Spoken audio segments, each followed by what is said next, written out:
kita lihat tanaman wortel, arah-arah daerah teman-teman yang wilayah gunung ini bagus sekali ya. Kemudian tanaman cabai organik ya, kita buat juga. Nah, petani, bapak-bapak, para PPL ya, para Gapoktan, tolong arahkan ya, supaya petani tidak monoton ya. Yang namanya nanam cabai taunya ayah A saja. Tapi kita sebagai pebisnis arahkan bagaimana petani itu mau menanam cabai yang harga cabainya per kilonya itu mahal. Jangan sampai dia nanam, katakanlah mungkin setengah hektar nih, satu bau dia nanam cabai, tapi harga cabainya itu per kilonya itu murah. Kan resikonya sama, betul? Cabainya sama, betul? Waktunya sama. Maka arahkan petani itu menanam jenisnya yang kira-kira komoditinya itu harganya lebih baik dibandingkan biasanya. Ini tugas daripada PPL dan para Gapoktan mengarahkan ke sana. Sehingga akhirnya tahu, oh ya jenis cabainya begini yang harus ditanam supaya memberikan hasil yang baik. Nah ini ada jambu kristal, kemudian belimbing, pepaya California, ya jangan sampai kejadian di wilayah Kebumen para petaninya nangis, ya karena 1 kilo itu dihitungnya cuma Rp1.000. Ya pepaya California itu ABCD. A itu harganya sekian, B itu harganya sekian, C itu harganya sekian, D itu sekian. Karena petani nunggu di rumah.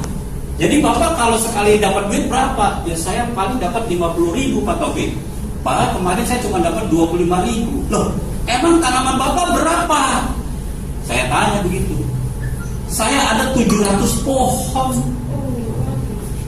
Bayangin Pak, mereka panen pakai mobil. Tapi duitnya sedikit, kenapa? Karena nggak ditungguin. Ya sudah, yang namanya panen orang, mau yang ukuran kecil, yang begini, yang ukuran gede dihitung kecil, disamain aja. Inilah yang namanya sifat petani Pak, nerimo. Betul? Terima Pak. Kalau petani begitu, petani, Pak Taufik sekarang mah kita susah air, dia nerima. Nah, nih capek nih. Satu bau, udah ngeluarin duit apa segala macam. Begitu panen, dapat 2,5 ton. Pak, nerima Pak? Ya nerima. Begitu dia tanam 1 bau, kena virus semua, habis semua Pak. Begitu saya Pak, panen gimana? Wah, tapi padi saya habis semua tuh, kena sundep sama kena kresek. Jadi Bapak dapat berapa ton? Boro-boro ton. Saking kami ente, jadi Bapak terima? Terima. Karena nggak ada edukasi Pak, kita nggak pernah memberikan pemahaman. Teman-teman saya, sahabat-sahabat saya yang jualan pupuk lah, saya emang nggak mau mikirin Pik. Pokoknya dia beli pupuk dari saya, gunakan terserah dia mau tanahnya gimana, pokoknya saya Pak, yang penting laku, gitu ya. Kalau kita nggak begitu, nanti gimana caranya omset Bapak per bulan itu bisa menghasilkan angka 1 miliar. Masya Allah. Nanti kita akan kasih hitungannya. Oke, baik, kita langsung ke sini dulu. Oke. Nah ini yang lagi Aligator dan Jiwan ya. Ini teman saya, sahabat saya, Mas Arif Banyumas. Beliau sebagai bapak angkat daripada Alpukat ya. Jadi kalau Bapak Ibu punya tanah, punya lahan, punya orang, nanti hubungin aja Mas Arif, nanti beliau akan mengedrop yang namanya bibit-bibitnya. Hasilnya ya, itu akan berbagi 60-40 setelah 5 tahun baru milik Bapak seutuhnya, seperti itu ya.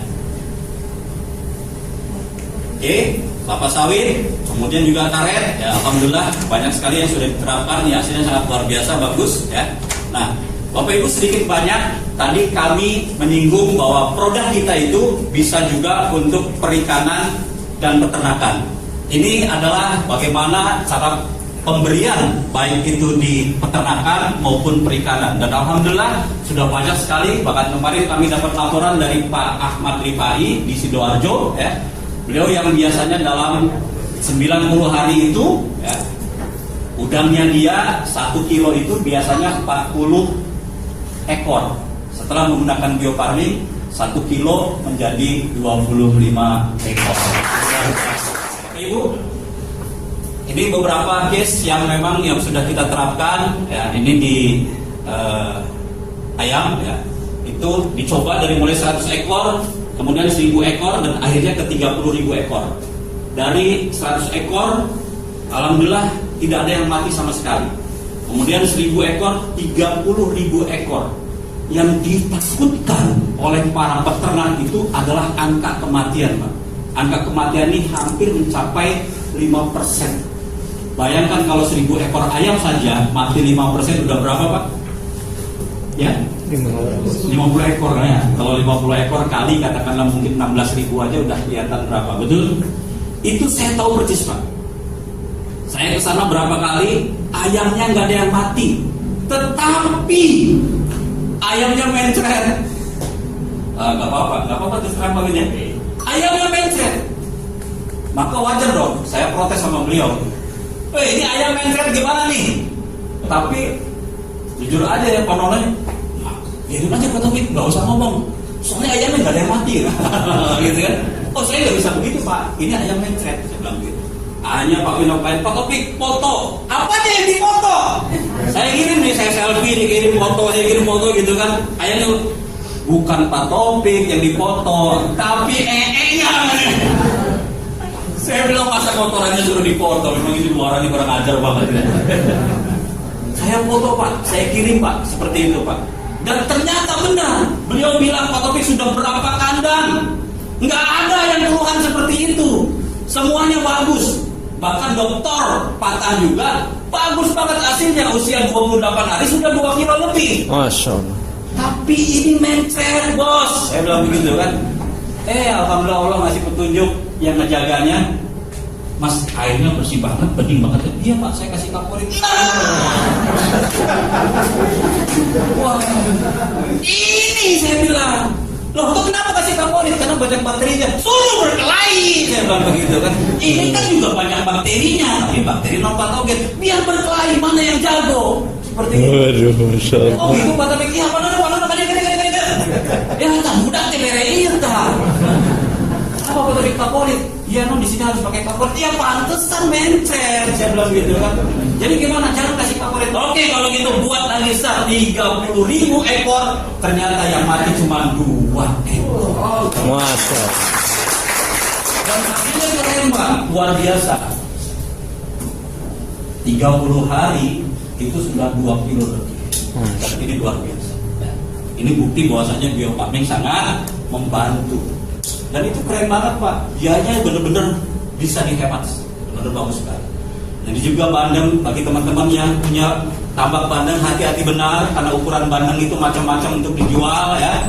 Bandeng ini kita akan bisa rasakan signifikan, ukurannya bisa lebih cepat ya. Begitu juga dengan lele ya, ini lebih cepat. Nah ini saya aplikasikan Dr. Dedi APIMM, beliau adalah sahabat saya, teman SMP SMA saya.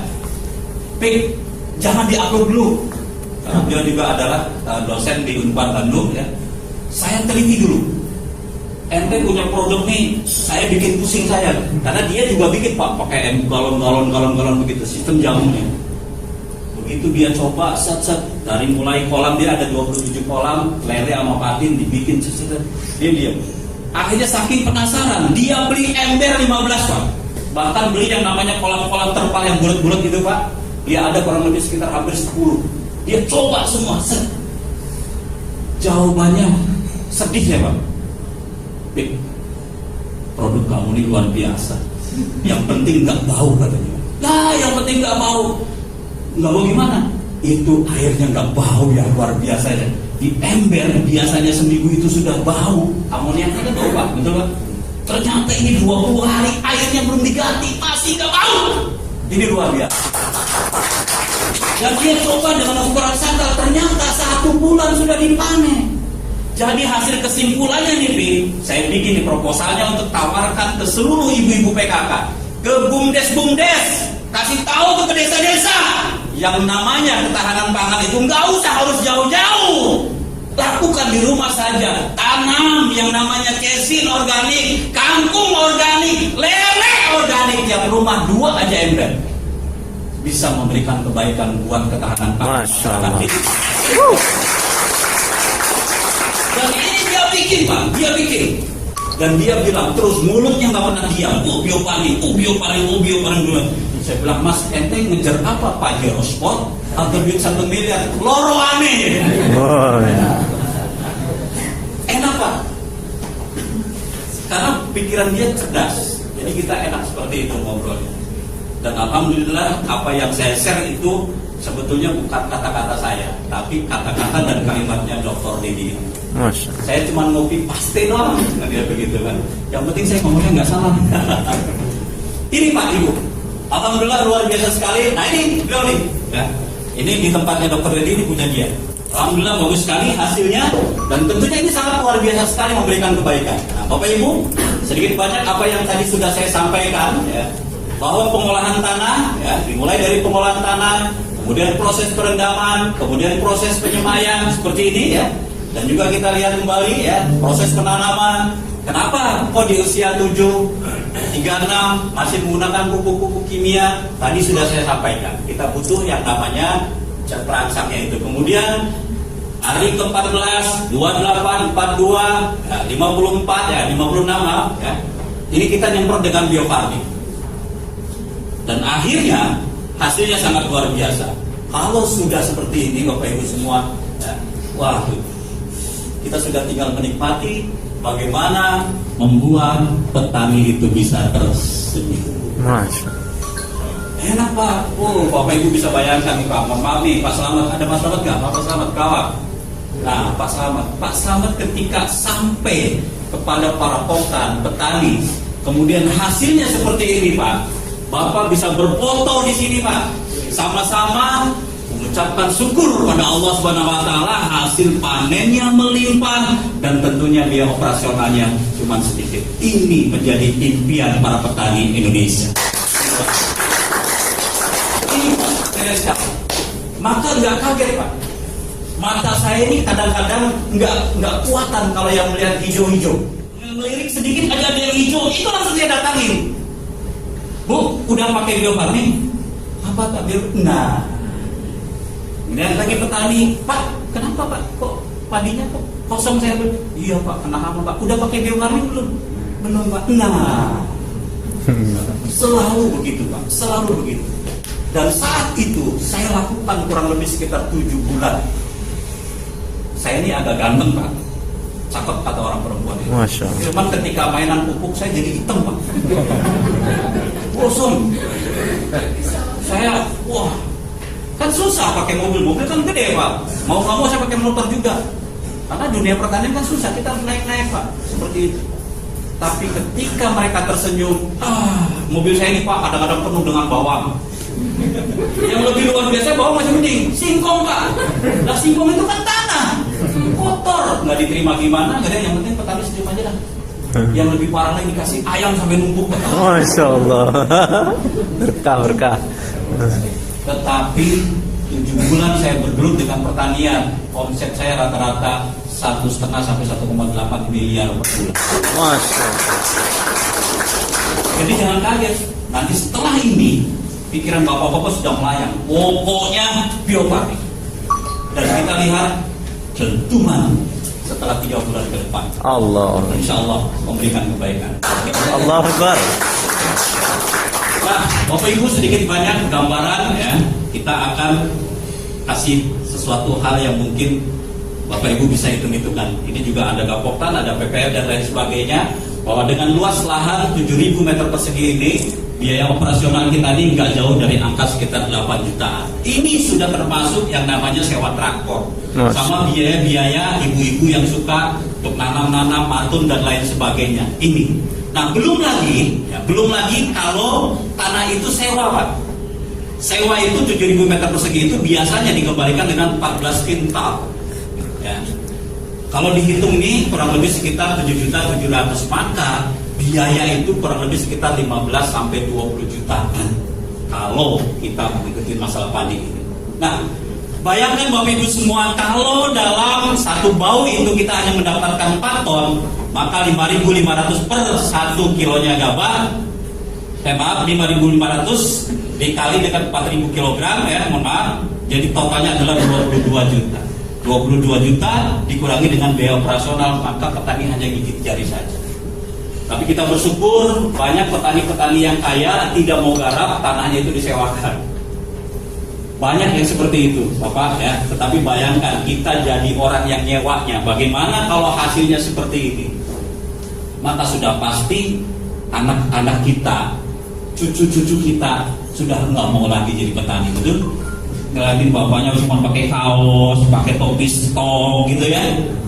Apalagi dia berdiri di tengah sawah gini ya.